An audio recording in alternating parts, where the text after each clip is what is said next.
Hello.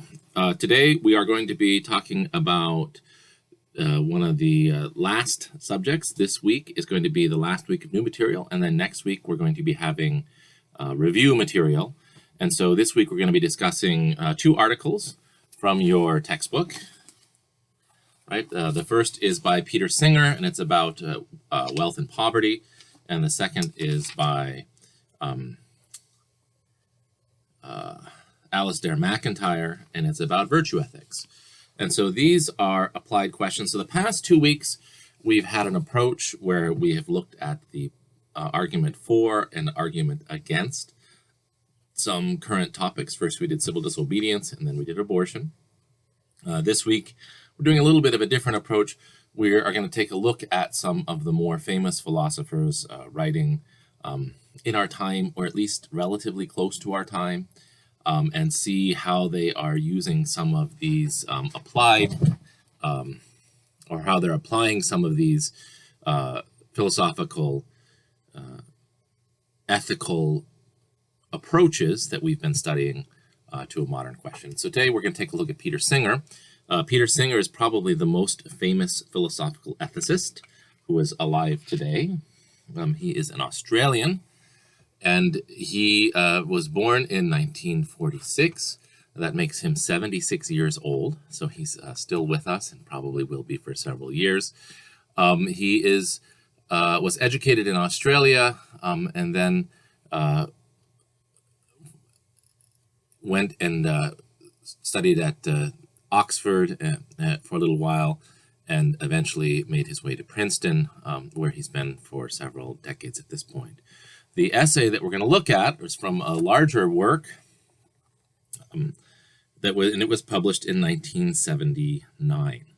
And so the first thing that I want to talk about is some of the things that are in this text are a little bit out of date. So Peter Singer was drawing the attention of the world to questions of wealth and poverty really a long time ago. This is over 40 years ago at this point. And we had made a great deal of progress on questions of absolute poverty in the world, and we had reduced some of those numbers. But recently, things have gotten a lot worse. What we had happen is that we had the global pandemic of COVID, and we lost progress.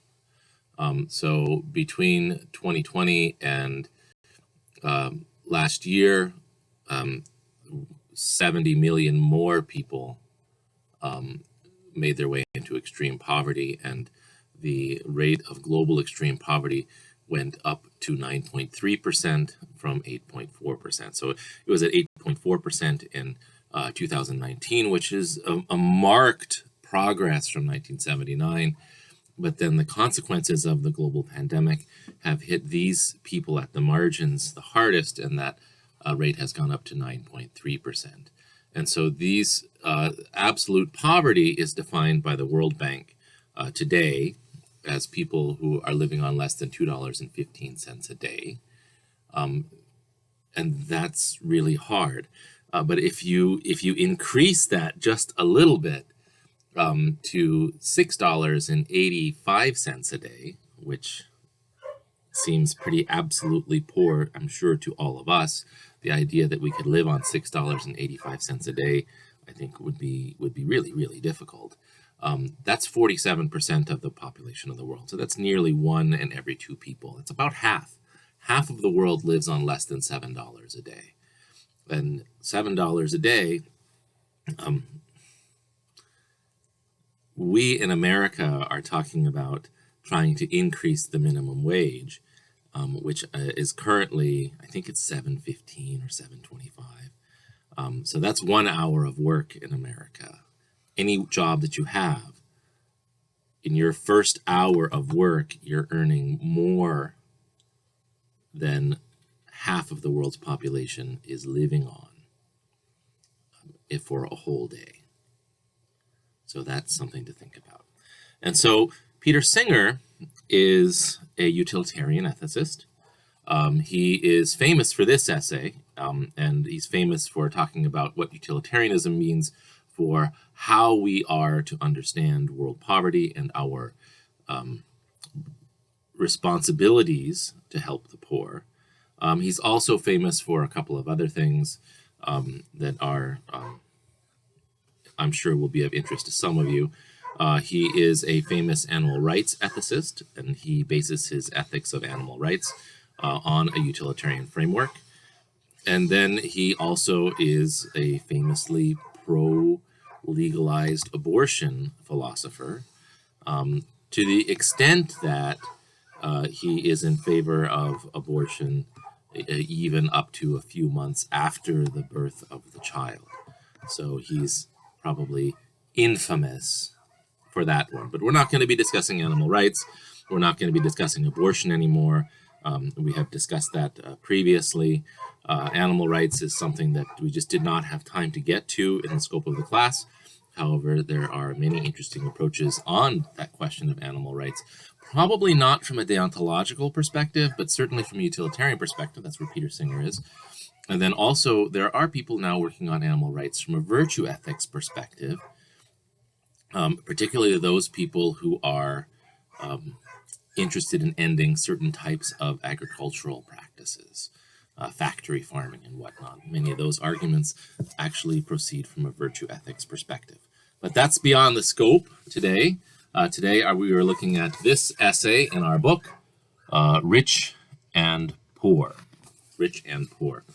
And he starts off by giving some statistics. Okay, I'm going to pause this for a moment, and I will be right back. All right, I'm back. So the first point here, and this is on page 507 of your book, that we need to really make sure that we address is in the first paragraph here. He says, because this is excerpted from a much longer book. And he says, the last 4 chapters dealt with issues associated with killing. In the last of these, in the context of euthanasia, we question the distinction between killing and allowing to die, concluding that the distinction is of no intrinsic ethical significance. This conclusion has implications which go far beyond euthanasia. So it's important that when we start reading this, that's a given, and he's not going to be making the argument in this section because he made it in the part that we're not reading. Now, there are, of course, people who would say that there's a big distinction between killing and allowing someone to die. Nearly all deontologists would say that there is a big distinction between killing and allowing to die. And then virtue ethicists also would say that. And there's some utilitarians even that will say that there's a distinction between killing and allowing to die. But Singer is proceeding from the perspective that there's not a distinction, there's not an ethical difference between killing somebody and allowing somebody to die. And this is going to be a critical distinction as we proceed in this work. This work is not about euthanasia, but his philosophical musings on euthanasia question led him to this conclusion, and then it's going to have consequences for the other things that he thinks about, right? And he says, consider these facts, right? It says, by the most cautious estimates, 400 million people lack the calories, proteins, and vitamins needed for a normal, healthy life. And remember, these are 1979 figures. Today, that figure is not 400 million, it is 700 million. That's the newest figures from the World Bank, that about 700 million people are in this absolute poverty. And although it's 300 million more than in 1979 in terms of the percentage of the population of the world, right? Because the percentage of the population of the world has more than doubled since 1979. It's a lower percentage than it was then, but still more people than it was then, okay? He says, according to one estimate, 15 million children under 5 die every year from the combined effects of malnutrition and infection, right? And then he says, nor is lack of food the only hardship of the poor. give a broader picture, Robert McNamara, president of the World Bank, has suggested the term absolute poverty. And so the figures that I'm looking at from the modern world that we've been talking about, the 700 million, those figures are also from the World Bank. And so we're kind of using the same models that Peter Singer was using in 1979. It is interesting here that he talks about Robert McNamara, who in fact was the president of the World Bank in 1979. But many of you might have heard that name, especially those of you who are students of history.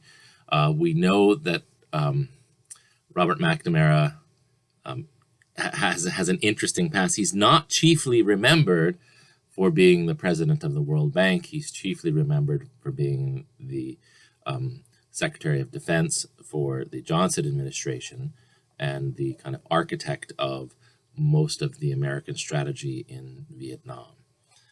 So he's a figure that is not without controversy, and it's interesting that we're encountering him in this way as his role of World Bank president, which was a lot less controversial than his prior roles in government service. Okay. He wants to talk about absolute poverty, and he clarifies really quickly, right? Because Singer, remember, he's from Australia. He was in Australia writing this. He's going to talk about the Australian situation. He says, and this is here at the bottom of that same page, people living in relative poverty in Australia might be quite comfortably off by comparison with old age pensioners in Britain, and British old age pensioners are not poor in comparison with the poverty that exists in Mali or Ethiopia. Absolute poverty, on the other hand, is poverty by any standard. And then he's going to quote McNamara here as a definition, and we should take a look at that, right? It says poverty at the absolute level is life at the very margin of existence. The absolute poor are severely deprived human beings struggling to survive in a set of squalid and degraded circumstances almost beyond the power of our sophisticated imaginations and privileged circumstances to conceive. Compared with those fortunate enough to live in developed countries, and these are even the poor in developed countries,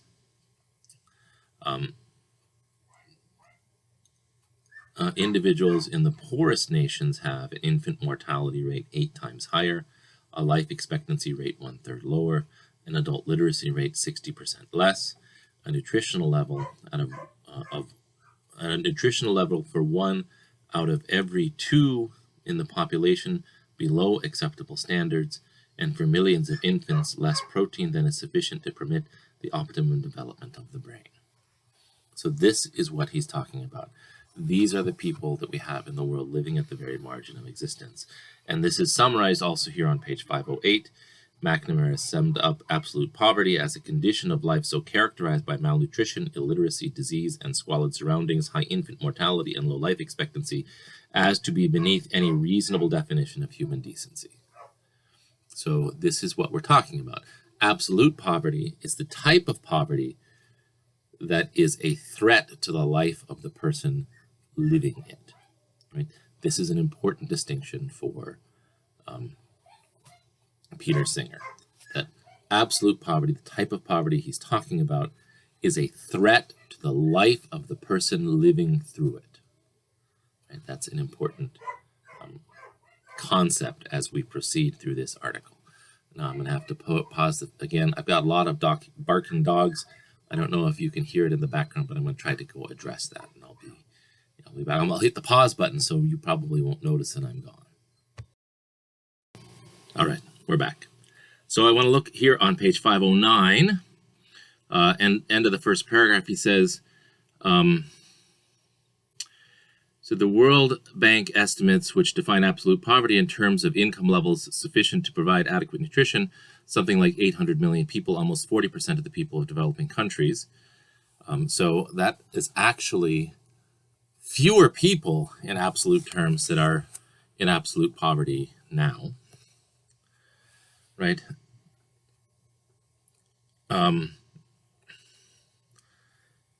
He says absolute poverty is one of the principal causes of misery today, right? So what he's doing here is he's showing us a problem. He's showing us a problem where we have a large number of people, 40% of the people in the developing world, 800 million people in 1979, right? Which is 700 million people today. We actually have made significant progress, partly due to the work of Peter Singer. I think that he motivated some people in the late 70s and early 80s with this book. But we have a significant problem. We have a large number of people, a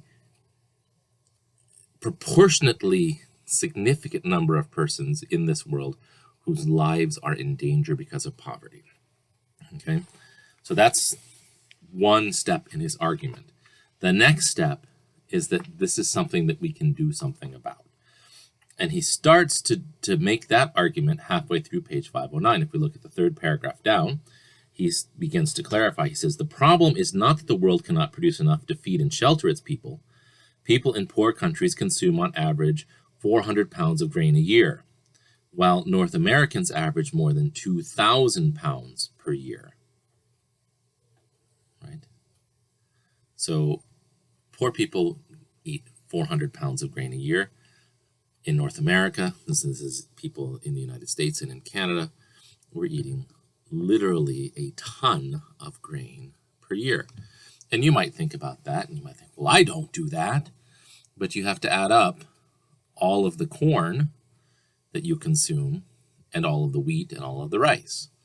And actually, some of us, it's barley. So where are these things? Some of us say, well, we don't eat corn and wheat and rice. And so, well, all your bread and tortillas and stuff like that are made out of wheat. All your chips, not all your chips, some of your chips are made of potatoes, but your corn chips, people eat a lot of those. But then also we're consuming corn, which is one of the grains, in our soft drinks. So in pop, if you drink a Mountain Dew, that Mountain Dew that's in that can or that bottle is the equivalent to several pounds of corn that you're consuming, because it takes several pounds of corn to make the high fructose corn syrup that's in that beverage, right? And if you're drinking a beer, it takes several pounds of barley to make the beer that's in that container, in that bottle or can. So this is where the 1 ton of grain comes from. It's not just from the food that's on our plate, but it's also kind of the luxury foods that we consume, the beer and the pop and things like that. Corn is in a lot of things. Most of what you eat at McDonald's, for example, is made from corn, right? Sometimes your fries are made from, they're fried in corn oil, although actually I think McDonald's doesn't use corn oil, but some places will. Your pop is made from corn syrup. It's just everywhere, right? And so he says that in poor countries people eat 400 pounds of grain, and in America we eat 200 pounds of grain, or 2,000 pounds of grain. He says the difference is caused by the fact that in the rich countries we feed most of our grain to animals, converting it into meat, milk, and eggs, right? So even when you go to McDonald's, the beef that you're eating on your hamburger, that beef was made from corn that was fed to cows. If you're having your Egg McMuffin in the morning, that egg was made from corn that was fed to chickens, right? Because this is what we do in wealthy countries. It says because this is an inefficient process, wasting up to 95% of the food value of the animal feed, people in rich countries are responsible for the consumption of far more food than those in poor countries who eat few animal products. Excuse me. Right? The world does produce enough food. Right? And I think that in 1979, when he was writing this was new information. But I think that by this point in 2023, a lot of people know that there's enough food that's produced. And even when we look at the food that goes from the field to the market, right, about a third of that is wasted in America, right?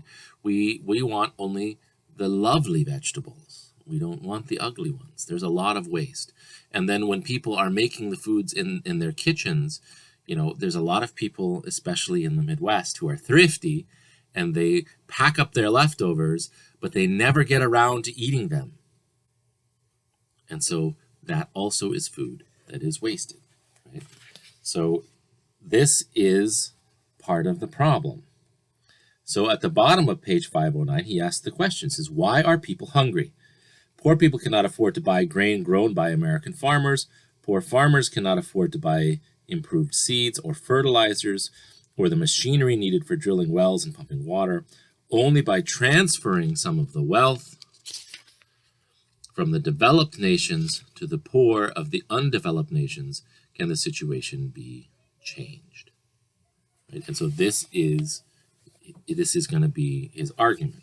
He says that there's this morally unacceptable situation where the absolutely poor are in danger of death, and those in developed or affluent nations have the resources to save the poor from death. And therefore, they have a moral responsibility under the tenets of utilitarianism to do so, right?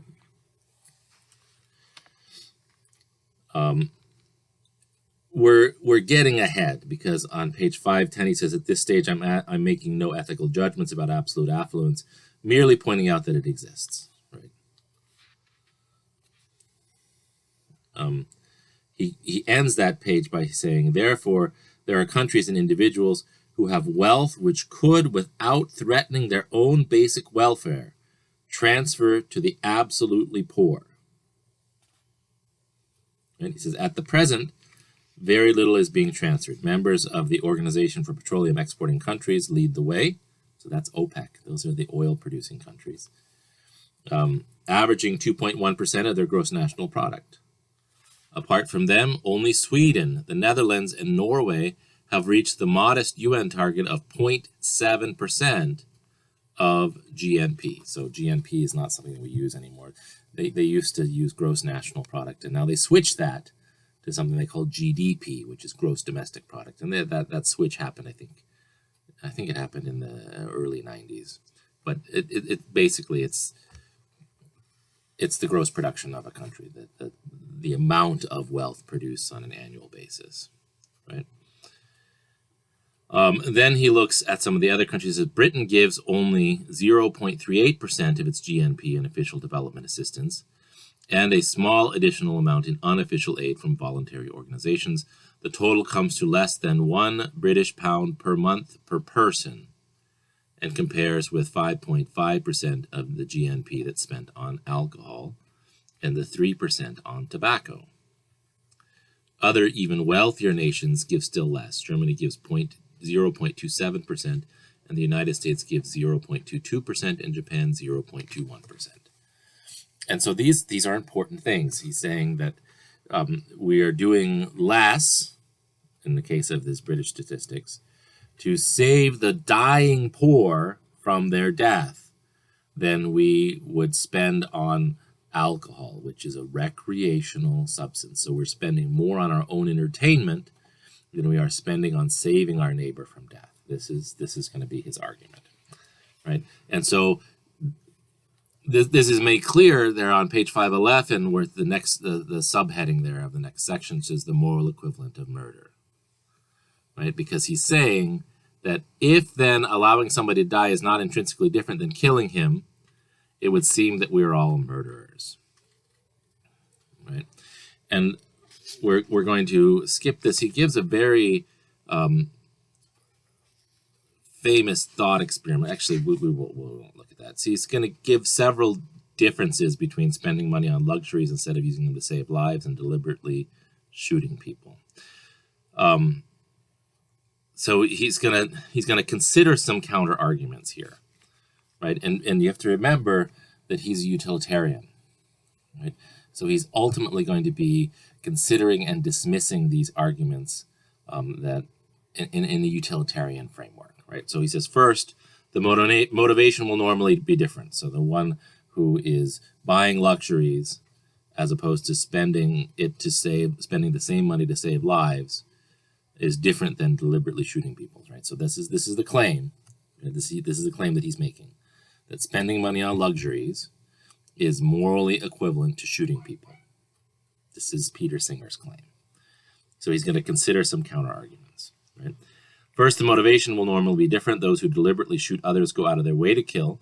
They presumably want their victims dead from malice, sadism, or some equally unpleasant motive. And a person who buys a color television set presumably wants to watch television in color, not in itself a terrible thing. And there's a reminder that in 1979, not everybody had a color television set yet.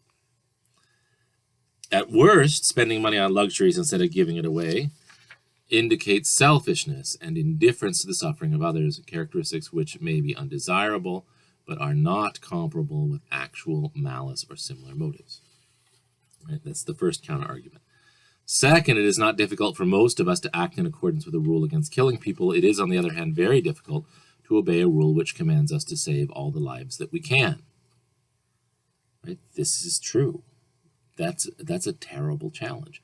How when you go through the world, you can refrain from killing, but it's really difficult to save all of the lives that you can, right? Because that means that you can't go about your business as usual, right? It's going to determine what your business is. He says, thus, the duty to avoid killing is much easier to discharge completely than the duty to save.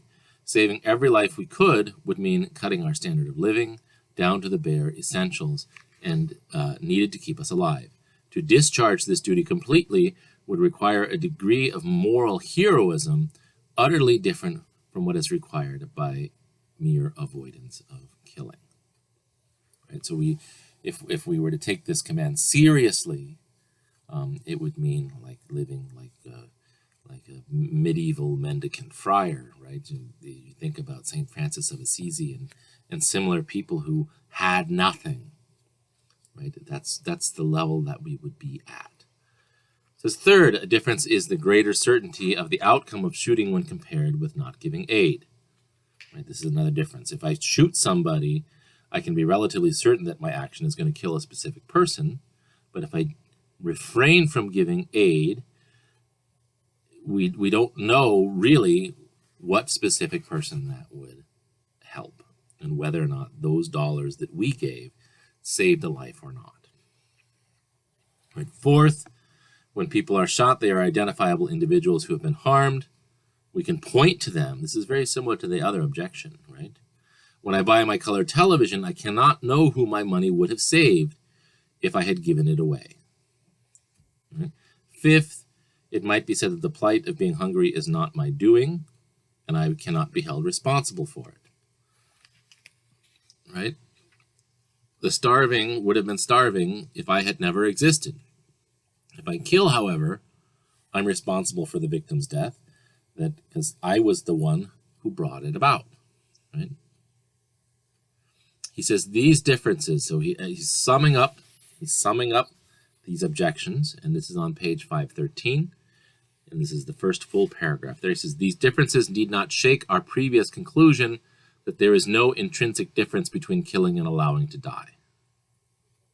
He says, we can imagine cases in which someone allows another to die for malicious or sadistic reasons.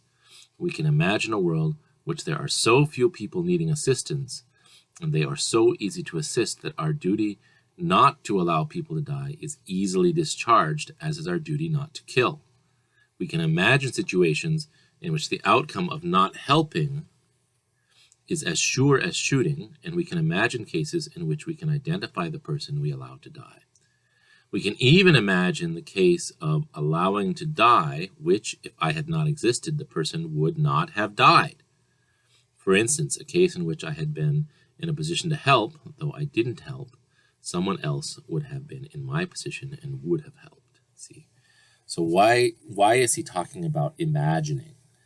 Well, because what he's saying is that any objections to our fundamental principle that allowing to die is the moral equivalent of killing need to be logical objections.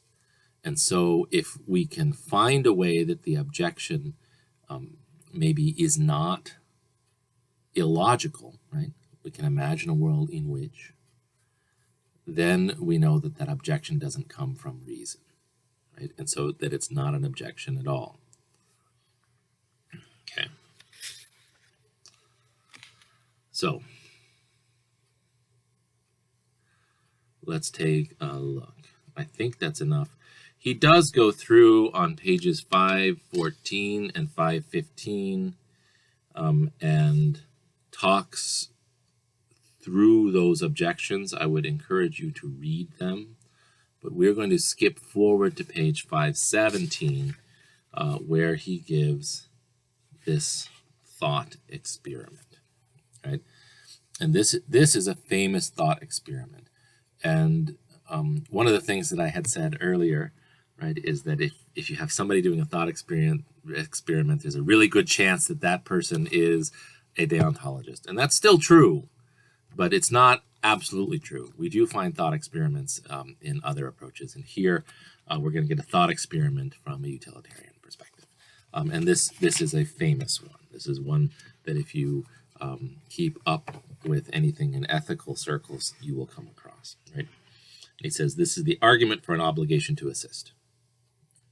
This is on page 517. And usually thought experiments, they try to portray something vivid. So he's going to take an example that really could apply to him. He says, the path from the library at my university to the humanities lecture theater passes a shallow ornamental pond. Right?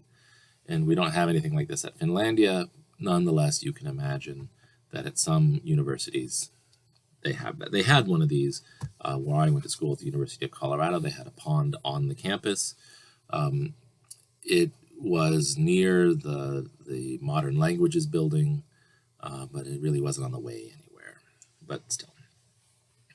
So suppose that on my way to give a lecture, I noticed that a small child has fallen in and is in danger of drowning. Right, so we're talking a small child, like maybe 2 or 3 years old, fallen into the pond and in danger of drowning. So would anyone deny that I ought to wade in and pull the child out? Right? That's the question.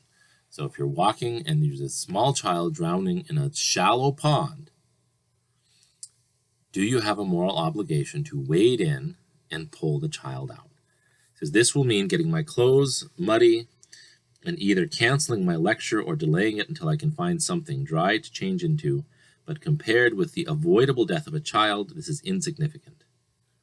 A plausible principle that would support the judgment that I ought to pull the child out is this: if it is in our power to prevent something very bad happening, without thereby sacrificing anything of a comparable moral significance, we ought to do it.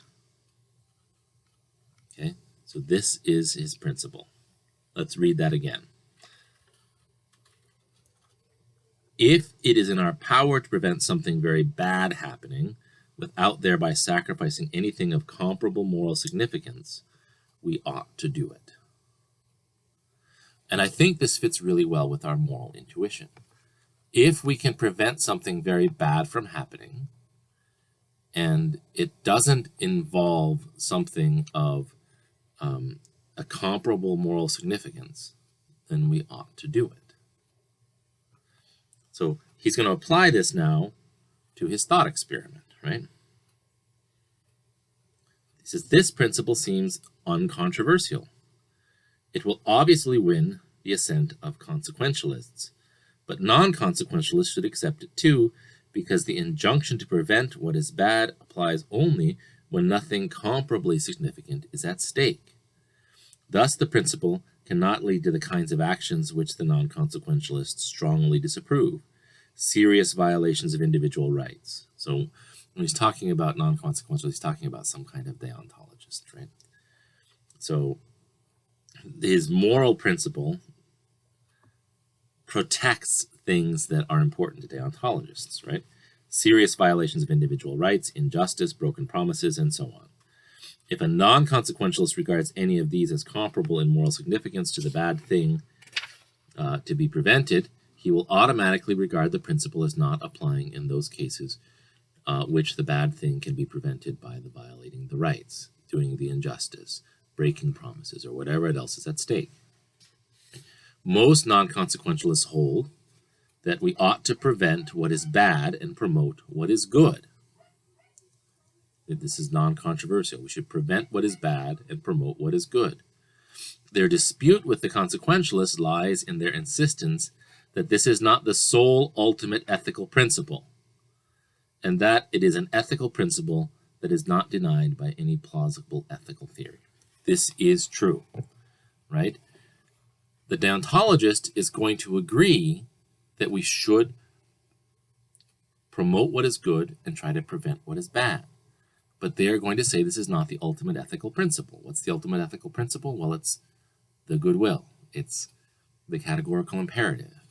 Consequences don't matter. They're not the highest thing for the deontologist. But all else being equal, even the deontologist is going to say, as a practical matter, that we should promote the good and try to discourage the bad. Right? Okay. So, at the bottom of page 518, he lays out the argument for an obligation to assist set out more formally. It says, the first premise: if we can prevent something bad without sacrificing anything of comparable significance, we ought to do it. Second premise: absolute poverty is bad. Okay? That was, the whole point of the first couple of pages here, was to show us how bad it is. Third premise: there is some absolute poverty that we can prevent without sacrificing anything of comparable moral significance. Right? All of us could probably live with at least a little less. Right? All of us. All of us could give a few dollars a day to help absolute poverty. What if all of us every day worked, if we work our 8-hour day, what if one of the hours wages we donated to somebody less fortunate? That would be 1/8 of our income, which is a lot.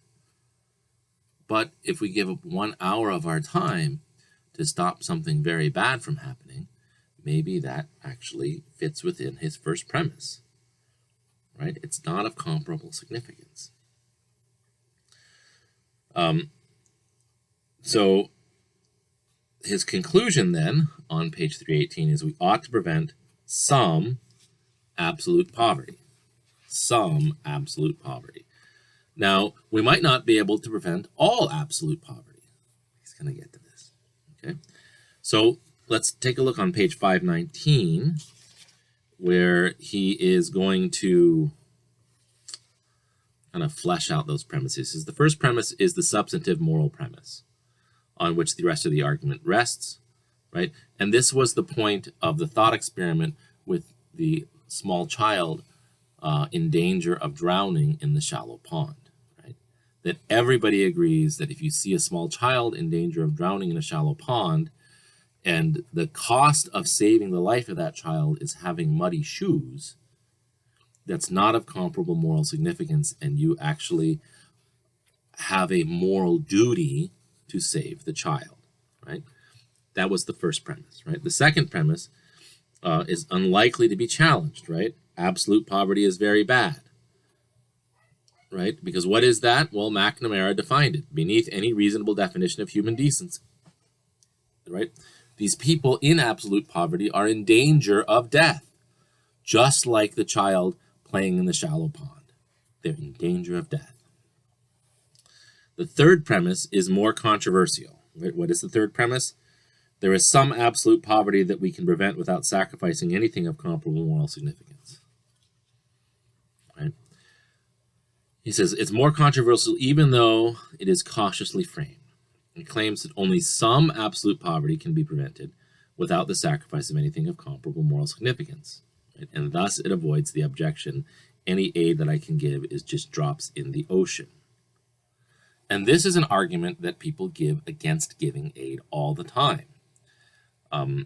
So there's this old story, right? And I don't remember what it is, but there's this little boy on the beach, and he is picking up starfish and he's throwing them back into the ocean. And somebody comes and asks what he's doing, and he says, well, I'm saving starfish.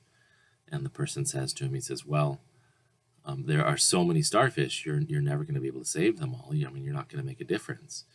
And then the boy picks up a starfish and he throws it into the ocean, and he says, well, I made a difference to that starfish. Right? So kind of a cheesy little story, but it illustrates the point, right?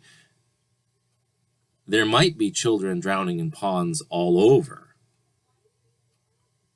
but that doesn't change your obligation to help the drowning child in the pond that you are walking past.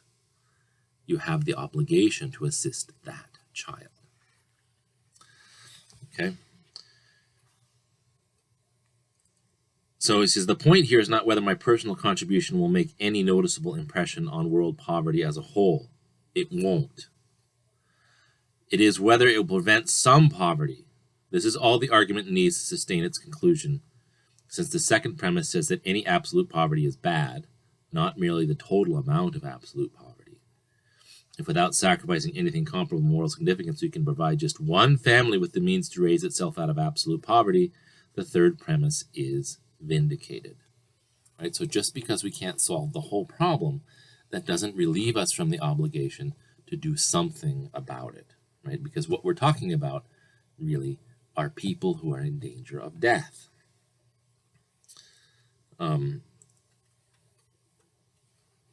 And so this is how he unpacks it. So we ought to do something to prevent moral poverty. So there are objections, right? There are objections to this. But, before we talk about this, we should know that Peter Singer really does put his kind of money where his mouth is on this question. For decades of his life now, he has given a significant amount of money, more than $10,000 a year, to help absolute poverty. He's actually doing it, and this is the kind of thing that he wants everybody to do, right? He is a member since 2009 of this organization called Giving What We Can, and all the members of that organization pledge to give at least 10% of their income to effective charities. So he's going to define charities as effective and ineffective, and that doesn't really make sense. But what's interesting about it, right, is that this goes back to an older non-utilitarian concept of tithing, which we found in ancient Israel, and which we found, throughout the Christian church in the medieval period, and then we still find, for example, in like the Mormon church, this idea that people should give 10%. And one of the interesting things about this, if we look at, say, early modern England, right? One of the things that happened in early modern England is the king seized all the monasteries. And the monasteries in England before the Protestant Reformation controlled about a third of the land in England. And what we need to understand is that land ownership in medieval societies, pre-modern societies, was the form of wealth, right? So in the Middle Ages, taxes were paid in grain, right? So people grew grain and they gave part of that grain to the people above them. And it was really an economy based on food. And a third of the country was owned, a third of the land in the country was owned by the monasteries, by the church. And one of the reasons why Henry seized the monasteries is because that instantly made him like the super landholder. So it enhanced his power as the king, right? Prior to the modern period, kings were really more dependent upon their vassals, right? The other landowners in the country had to work with the king, and the king had to work with them. When Henry seized the monasteries, he owned so much more land than anybody else that he did not have to work with other landowners who might disagree with him more. So that's neither here nor there. What's important is that the church owned a third of the land of the country. So basically, a church had a third of the wealth. And then Henry seized the monasteries. Well, it turned out that when the church owned a third of the wealth of the country, they weren't just sitting on that. And so it's true that in the Middle Ages, the churches were wealthy and they built great, beautiful, monumental churches. And certain churchmen, some bishops and some abbots, lived extravagant and luxurious lives. That's true. What's also true is that a large amount of the productive capacity of the monasteries and the other church-owned lands went to support the poor. That's equally true, that a large amount of that productive capacity went to support the poor. So England, prior to the Protestant Reformation, had a social welfare system. It wasn't run by the government like social welfare systems are today, but it was run by the church and the monasteries, which had a considerable amount of wealth. And so absolute poverty did not exist in early modern and medieval England. After Henry seized the monastery, that social welfare system was shut down. And then along with this came the enclosure movement, where other landowners, in response to Henry, right, seized the common areas where non-nobles and ordinary people could practice agriculture of their own. Places where they could have gardens, places where they could, graze some sheep or goats to provide food for their own families. And so what happened then as a result of these things is that there began to be absolute poverty in England.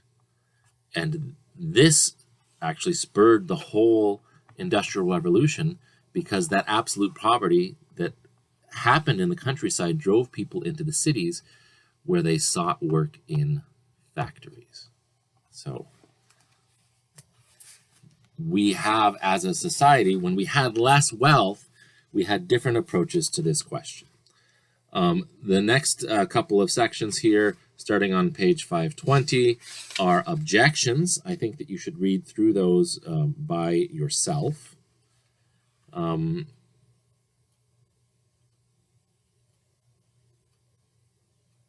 I think that you should read through some of this by itself. One of the things that I want you to know is that world poverty has gotten better, and it's gotten a lot better since this essay was written. But we do need to be careful, right? Because in absolute terms, by some measures, it's worse or comparable. Although in relative terms, proportionate terms, it's not. And then since the pandemic, it has gotten worse. It's gotten worse than it was before. So a lot of our progress that we have made on this issue has gone backwards. Peter Singer's challenge to us still exists. And that challenge really is this, that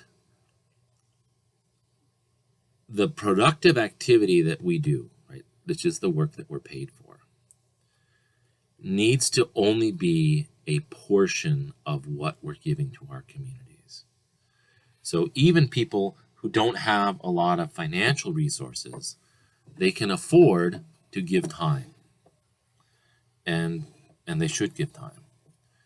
And really, this is his argument. If we think about it, right, if everybody was giving a tenth or the equivalent of a tenth, either in time or money, to help alleviate the problems that we face in this world,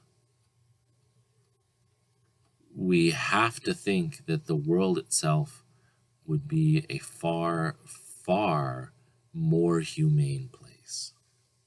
Right? He is supportive of governments trying to fix this problem, but he doesn't expect only that it will only be governments that fix the problems of absolute poverty. He expects normal people will also do something significant. And this is really the conclusion of utilitarianism. If you truly believe in the equality of every human being, both the human beings that are close to you and the human beings that are farther away from you, this is a serious question that you have to grapple with. What are you doing to help those whose lives are in danger from poverty? Your life is not in danger from poverty. That's true of almost every American. Their lives are not in danger from poverty. Their lives can be endangered from things that are related to poverty, right? So this is where we have things like the opioid epidemic and things like that. That endangers people's lives, and then certainly poverty plays a role. But it's not in the same way. People in America are not in danger of starving, even the poor. And so we need, not just as a society, but even on an individual level, to find a way that we can give. And if we do, the world will be better. So that is going to conclude the lecture on Peter Singer. I know this is going to get up late because for the past couple of days I've been stranded at my house in the snowstorm. I can't get out, and I don't have enough internet here to be able to upload efficiently. So I don't think that we're going to have a online discussion this week. Next week will be the review.